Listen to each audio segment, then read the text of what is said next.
Hello hello मेरे प्यारे प्यारे दोस्तों, आपका मेरे चैनल में स्वागत है। मेरे चैनल का नाम है रजनीकांत सिन्हा। ये यूट्यूब का चैनल है ना। तो हम क्या करने जा रहे हैं इस वीडियो में, तो समझ लो। ये लेक्चर नंबर 152 है। 152 है। और देखे होगे ये लिखा हुआ है M+P, है ना। उसके बहुत पहले M+P चलता था। ये काम हमने पूरा कर दिया है। अब जो है चल रहा है P+M। P का मतलब हो गया कि फिजिक्स का काम हम लोग को पहले करना है ना। ये चीज़ें तो फिजिक्स का शुरुआत हमने कर दिया है। पिछले वीडियो में हम न्यूटन्स लॉ क्या है ये हम बता चुके हैं। और उस पर प्रॉब्लम भी बनाए थे, मगर एक प्रॉब्लम के बारे में कुछ कहना रह गया है। वो क्या प्रॉब्लम था सो सुन लो। वो प्रॉब्लम जो है वो यही था, है ना। क्वेश्चन था कि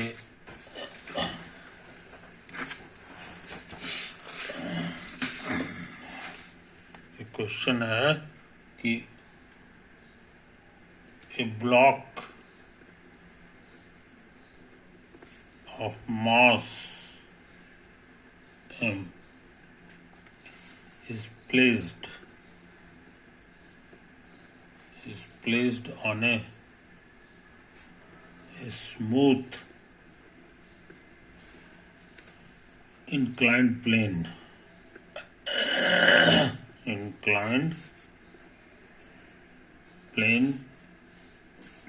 with inclination theta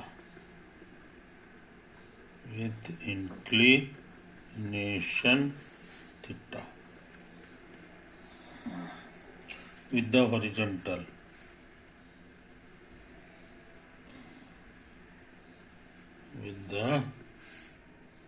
inclined plane of inclination theta with the horizontal.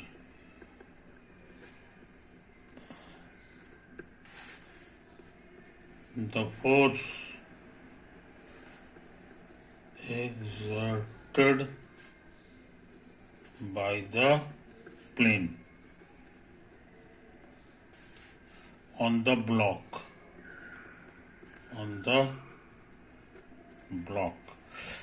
has a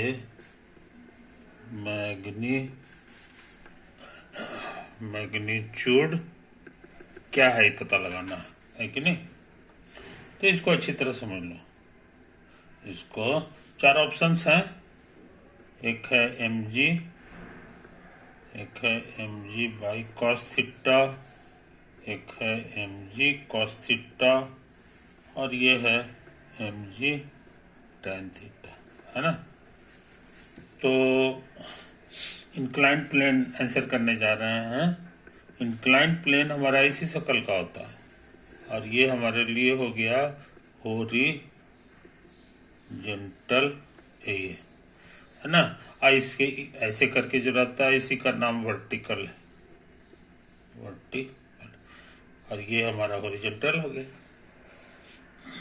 और इसका इंक्लिनेशन है थीटा विद द हॉरिजॉन्टल, यानी ये एंगल है हमारा थीटा, समझे। और कहता है इसी पे एक ब्लॉक रखा हुआ है ना। ब्लॉक तुम्हारा ऐसा है, और ये भी लिख दिया है कि ये स्मूथ है, रगड़ उगड़ नहीं है, एकदम चिकना है। ये स्मूथ इंक्लाइंड प्लेन, कोई दिक्कत नहीं। तो force exerted by plane on the block, उसका मैग्नीट्यूड, और इसका मास क्या है ये भी लिख दिया है। इसका मास है m, समझे, प्लेस रखा हुआ है। तो मास के, क्योंकि इसमें मास है, इसलिए जो है इसमें जो फोर्स है वो धरती लगाएगी एक तो। कितने फोर्स लग रहा है इसको देखो, ये कहलाता है mg due to earth gravity, earth gravity. समझे? कोई दिक्कत? अच्छा, ये दूर दूर से लगाता है, मगर जो जो चीज सटा हुआ है वो लोग भी फोर्स लगाता है। तो सटा हुआ है ये प्लेन, तो ये फोर्स लगाएगा। किधर लगाएगा यार? तो जनरली ये दो ठो फोर्स लगाता है, जनरली ये दो फोर्स लगाता है। एक फोर्स तो तुम्हारा ये हो गया जो नॉर्मल के डायरेक्शन में है ना, ये होता है। ये किसने लगाया है? ड्यू टू प्लेन, ये प्लेन ने लगाया है इतना फोर्स। समझो? दो फोर्स हो गया। एक फोर्स और लगाता है, जनरली फ्रिक्शन होता है जो इधर लगता है, लेकिन यहाँ लिख दिया है कि स्मूथ है, स्मूथ है यानी फ्रिक्शन नहीं लग रहा है, फ्रिक्शन नहीं लग रहा है। समझे? तो दो फोर्स के तहत कभी ये रुका हुआ रहेगा जनाब? कभी रुका हुआ नहीं रहेगा, ये मूव करेगा।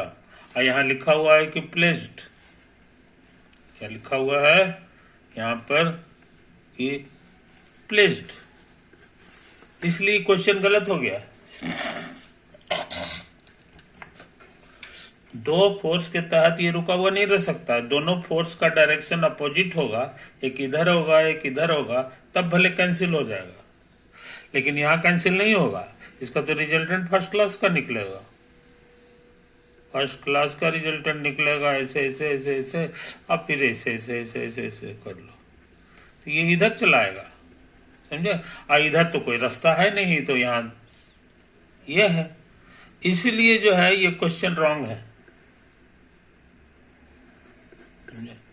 सही क्वेश्चन क्या होगा?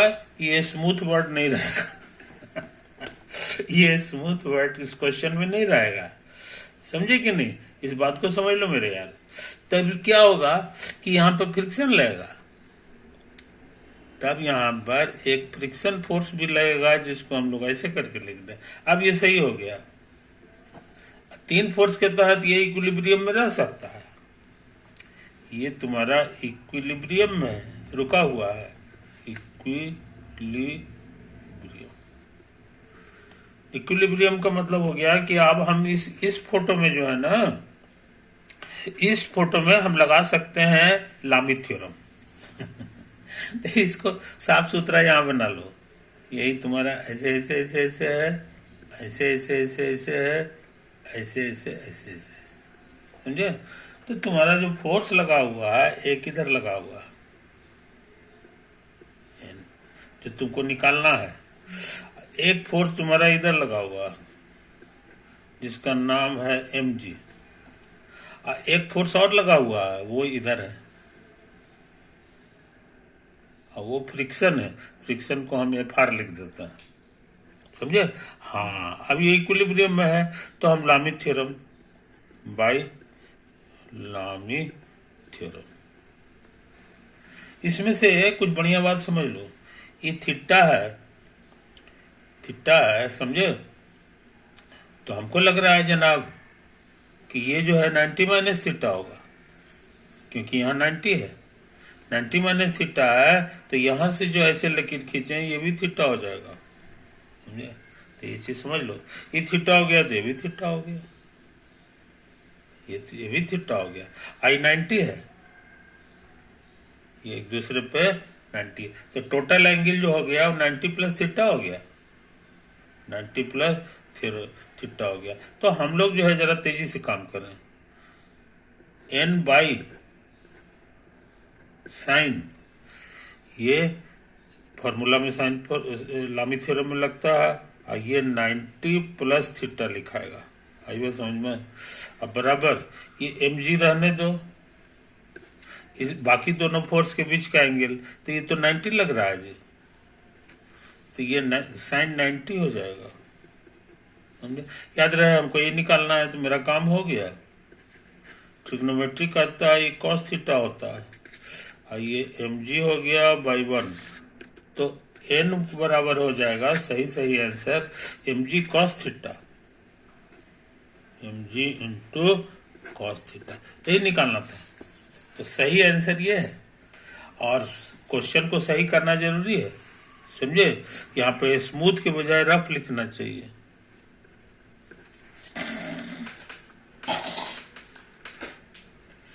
तो ऐसा है,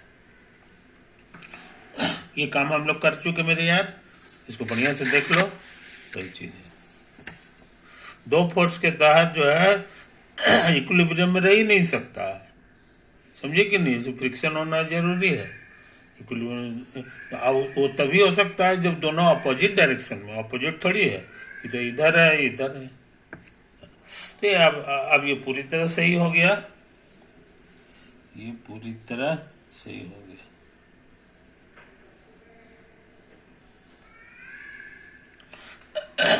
अब सोचते हैं एक क्वेश्चन और लिख लें, एक क्वेश्चन और लिख लें, है कि नहीं? क्वेश्चन,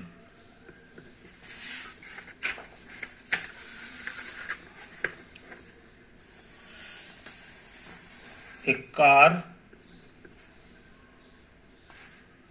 is moving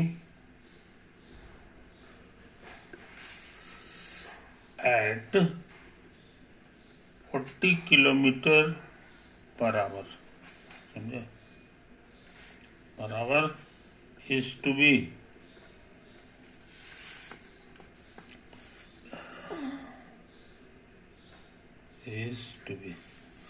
अच्छा, is to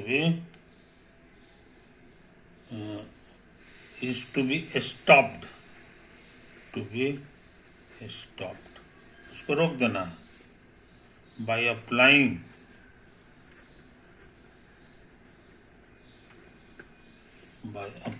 brakes, ब्रेक लगा के उसको रोक देना by brakes in the next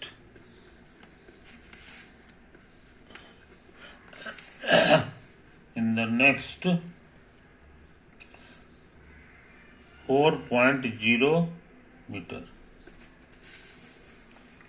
If the car weighs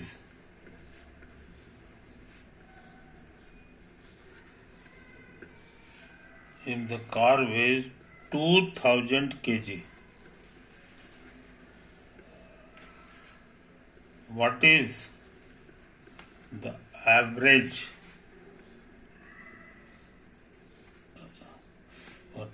average force must be applied on it? Brake का काम है रोकने का काम करना, है कि नहीं? तो ये कार है, आंसर करने जा रहे हैं। तो ये जमीन है मेरे यार, है कि नहीं? ये जमीन है हॉरिजॉन्टल, और इसमें कार है। कार जो है मान के चलो यही तुम्हारा कार है कि नहीं? यही तुम्हारा है कार। इसका मास क्या है ये लिख दिया है, 2000 kg। 2000 kg याद रहो, हम लोग सारा काम करते हैं MKS यूनिट, SI यूनिट में। SI यूनिट में मास का यूनिट होता है kg, समझे? और लेंथ का होता है मीटर, और टाइम का होता है सेकंड, समझे? तो इसी के टर्म में हमको बात करना चाहिए। अब फोर्स का यूनिट हो जाता है न्यूटन, इसी के टर्म में हम लोग को काम करना चाहिए। तो यहाँ केजी है तो केजी तो चलेगा, केजी चलेगा। उसके बाद कहता है कि इज ए स्टॉप्ड, अभी चल रहा है कि नहीं? और अगला ये कुल मिला करके 4.0 मीटर चलता है तो यहाँ रुक जाता है। यहाँ जो है कार तुम्हारा वही कार जो है स्टॉप कर जाता है। हाँ, एक चीज और लिख दिया है, इसका वेलोसिटी लिख दिया है 40 किलोमीटर पर आवर। ये एसआई यूनिट नहीं है तो इसको एसआई में चेंज करना होगा। तो जरा सा बढ़िया से देख लो, 40 किलोमीटर पर आवर कैसे चेंज होगा सो देख लो। किलो कहते हैं 3 पावर को, अब मीटर तो ठीक ठाक है। और इसको ये होता है, हमको लगता है 60 मिनट, 1 घंटा को 60 मिनट भी हम लोग कह सकते हैं। तो 60 मिनट हो गया और ये हो गया 4 गुना 10⁴ पावर। ये एक जीरो कटेगा है कि नहीं, अभी रहने दो, अभी जो कुछ है अभी रहने दो। इसको सेकंड में बदलना होगा क्योंकि हमको सेकंड चाहिए। तो 40 गुना 10⁵ पावर मीटर और बाई 60 इंटू फिर 60 सेकंड, समझे। तो मिनट हमारा सेकंड में बदल गया। अब सब कुछ ठीक हो गया। तो हमको लग रहा है 4/36 और गुना 10⁻², 2 पावर 4 पावर है, 4 में 2 खत्म, 2 पावर बचेगा, समझे। कोई दिक्कत, चरण में ये 36 हो जाता है, चरण में ये 36 हो। तो अच्छे लड़के इसको याद कर जाते हैं। 40 किलोमीटर पर आवर को हम लोग ऐसे करके याद कर जाते हैं, समझे। कोई दिक्कत, बहुत से लोग ऐसे कर देते हैं। इसको जो है ना सुना से सुना काट देंगे और 9 चौके 36 हो जाएगा। 36 किलोमीटर पर आवर और ये हो जाएगा 10 मीटर पर सेकेंड। तो इसको याद कर जाते हैं,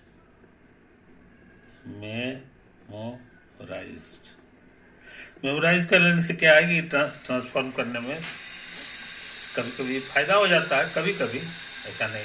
तो 36 बराबर 10 हो जाता है ना, ऐसा यूनिट। तो हम लोग ये निकाल चुके हैं, इसलिए इसको चाहे तो हम इतना लिख सकते हैं।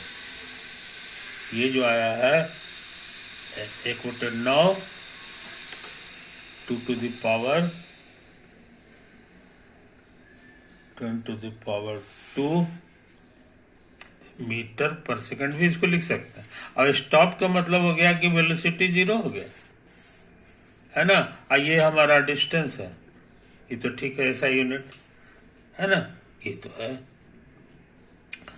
अब जो है यहाँ पर एक चीज लिखा है, एक चीज कि ये इस पे जो फोर्स लग रहा है ये एवरेज फोर्स का बात कर रहा है, कभी तेज कभी धीमा की बात नहीं कर रहा है।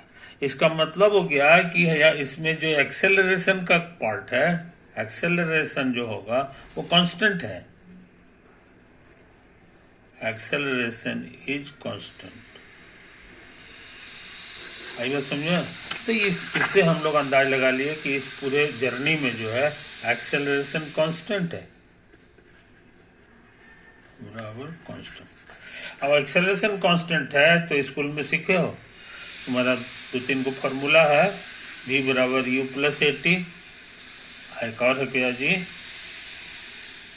v² बराबर u² प्लस 2as। तो हम सोचते हैं वही वाला यूज कर दो, यूजिंग v² बराबर u² प्लस 2as।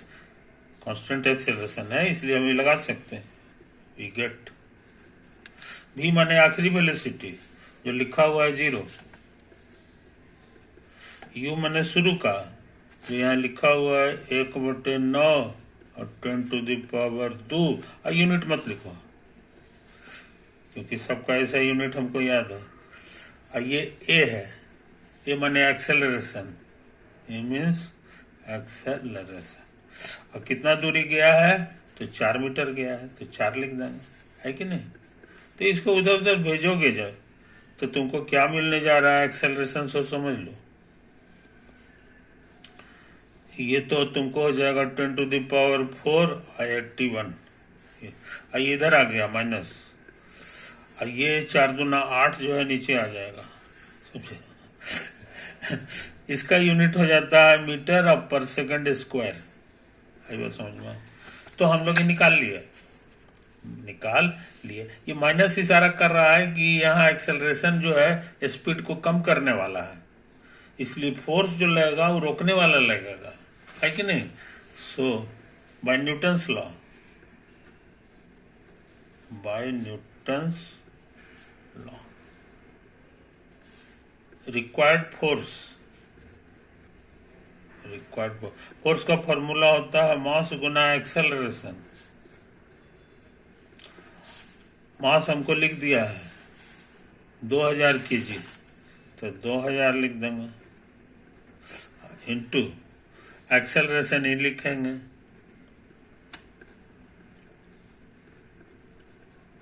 कुछ समझे कहानी? अब फोर्स का यूनिट होता है न्यूटन। माइनस साइंस हटा देंगे, वो इशारा है रोकने वाला फोर्स। अब इसको काटने की कोशिश करें, है कि नहीं? 8 से कटेगा जी, 8 का 8, 8 दूनी 16, और 8 पचे 40, 190 जाएगा। तो तुमको मिल गया 25 इतना बटे 81 इंटू 10⁴ न्यूटन। अब इसको भाग देना जरूरी है, तो 8 तिहाई 24 होता है, आ गया। घटाओगे 7 आ गया, 0 दे दो दशमलव, है ना? इसी के आसपास है, तो एक बार लगा लो मोटा मोटी। तो कहने का माने फाइनल आंसर तुम्हारा आने वाला है 3.1 इंटू 10⁴ न्यूटन। और रोकने वाला फोर्स है, तो जाहिर है कि ब्रेक का सहारा लेना पड़ेगा, है ना? यही चीज है, ब्रेक का काम है रोकने वाला फोर्स लगाना, इंजन का काम है कुछ दूसरा। खैर, तो हम लोग ये सवाल बना लिए, है कि नहीं? अच्छा, अब एक क्वेश्चन सुनो। इन ए TV picture tube,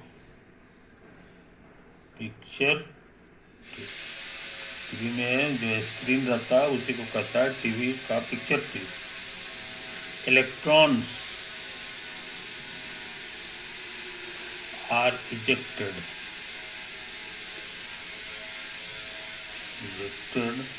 from the cathode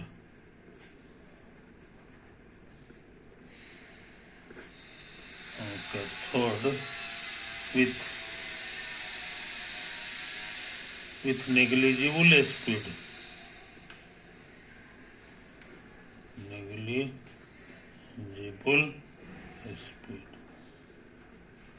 and reach a velocity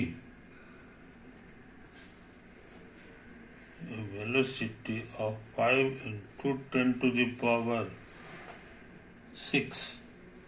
metre पर second.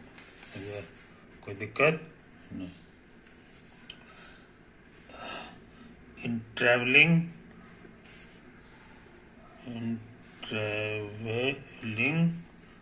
1 centimetre,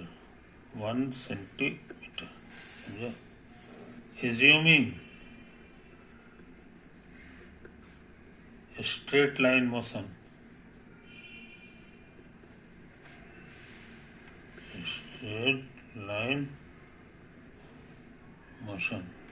find the constant force,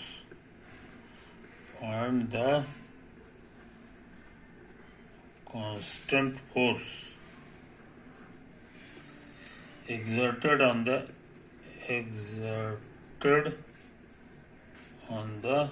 electron.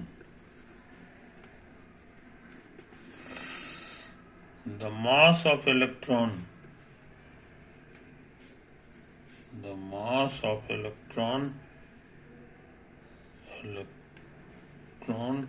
बराबर या इज 9.1 into 10⁻³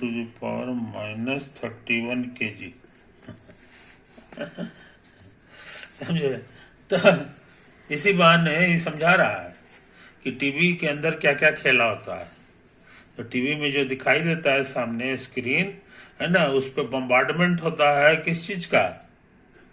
इलेक्ट्रॉन्स का। उस पर गिरता है, इसी से देखते हो लाइन चला जाता है तो कैसे मच्छर जैसा दिखाई देता है कि नहीं? तो वो सब इलेक्ट्रॉन का बम्बार्डमेंट के कारण होता है।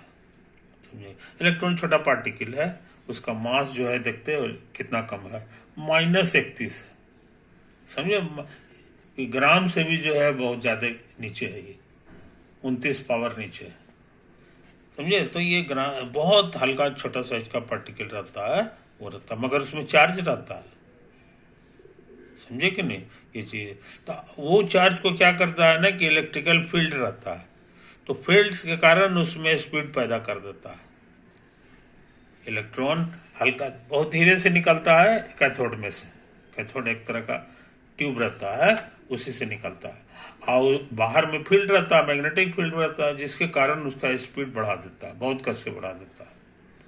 अब बढ़ाते बढ़ाते देखो यहाँ पर 5 × 10⁻⁶, और कितना दूरी चल के? मात्र 1 सेंटीमीटर, इतना दूरी है ना, इतना दूरी चलता है, और इतना इतना जीरो से सीधे जो है इतना हाई स्पीड में चला जाता है। लाइट का स्पीड जो होता है के आसपास जो है ये पहुंच जाता है। लाइट के स्पीड से तो क्रॉस नहीं करेगा, लेकिन 3 लाख किलोमीटर होता है लाइट का स्पीड, तो हम लोग जो है उसको छोड़ दें, उससे कम है, उतना तक ही कर देता है। और वही बम्बार्डमेंट करता है ना, उसी के बाद फोटो आना शुरू हो जाता है, इत्यादि इत्यादि। तो अलग से मैकेनिज्म है जिसकी हमको कोई जरूरत नहीं है। आमतौर से मैग्नेटिक फील्ड में जब पार्टिकल चलता है ना, तो स्ट्रेट लाइन में नहीं चलता है, टेढ़ा हो जाता है। काहे टेढ़ा हो जाता है वो सब पढ़ाई बाद में करेंगे, लेकिन कहता है टेढ़ा वाला पढ़ाई छोड़ दो, तुम मान के चलो कि स्ट्रेट लाइन में चल रहा है।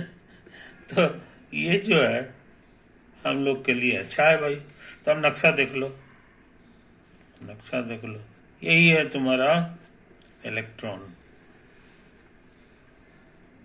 इसका मास जो है लिख दिया है 9 × इतना और 10⁻⁻31 kg। समझे? सब ऐसा यूनिट में लिखे हुए हैं। और ये यहाँ पहुंच गया है। ये दूरी कितना है जनाब? तो 1 सेंटीमीटर। 1 सेंटीमीटर। सेंटीमीटर ऐसा यूनिट नहीं है, सेंटी कहते हैं -2 पावर को, -2। अब ऐसा यूनिट हो गया है कि नहीं?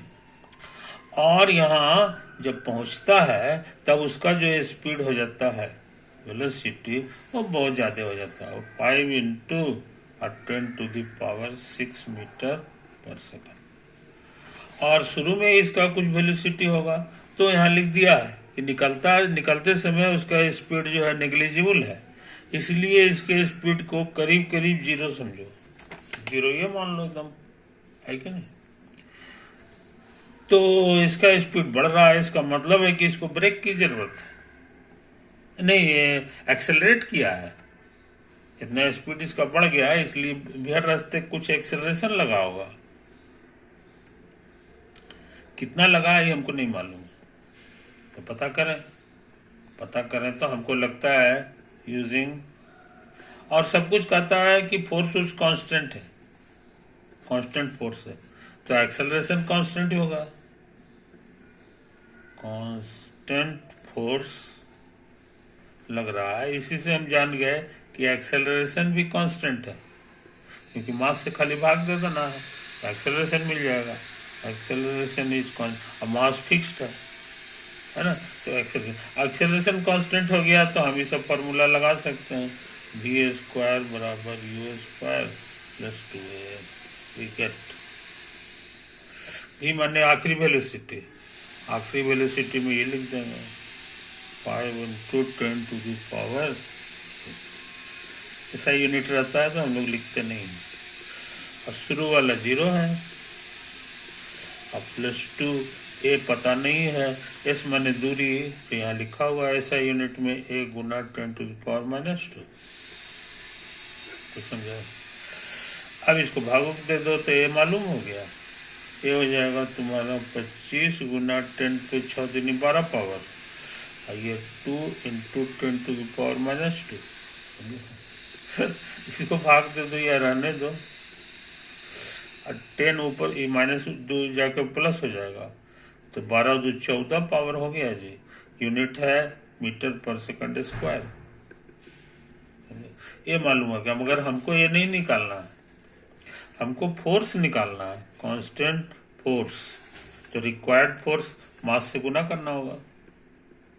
So required force on the electron, तो कहोगे mass into acceleration. Newton's law से मास की जगह इसको लिख दें 9.1 और 10⁻31। यूनिट नहीं लिखेंगे, एक्सेलरेशन की जगह इसको लिख देंगे। सब ऐसा यूनिट में हमारा,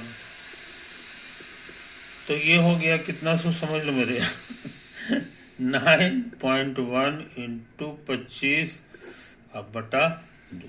समझो, कोई दिक्कत? अब पावर 14 घटा दो, -11 में से 4 गया 7, 17 आया, ठीक है ना। अब जो है इसको भाग दे दो, तो ये तो 12.5 हो जाएगा। अब दोनों को गुना करना, 12.5 और 9.1, 1 से गुना करो, 9 × 45, 5 हाथ में 4, 4 बरनवा 78 से 108 और 4 112, 5 7 2 3 1 तो आया। और डेसिमल के बाद एक डिजिट है, एक डिजिट है, टोटल 2 डिजिट हो गया। तो हम 2 डिजिट लाने के लिए यहाँ पर डेसिमल रख दें, तो मेरा भी 2 डिजिट आ गया, है कि नहीं? यही चीज़ है। तो इस बात को समझ लो, इसको हम 1.13 लिख दें करीब करीब। तो डेसिमल को 2 घर बढ़ाएं तो 2 से गुना इतना आ जाएगा, है ना। तो करीब करीब ये हमारा इतना ही हो गया। कई लोग खाली 1.1 लिखते हैं, 3 को भी हटा दिया, 10⁻² है, और इसके बाहर में लिखा हुआ है 10⁻⁻17। ये आपस में मिलजुल करके 1.1 10⁻⁻15 न्यूटन। ये बहुत हल्का फोर्स है, तो इतना है।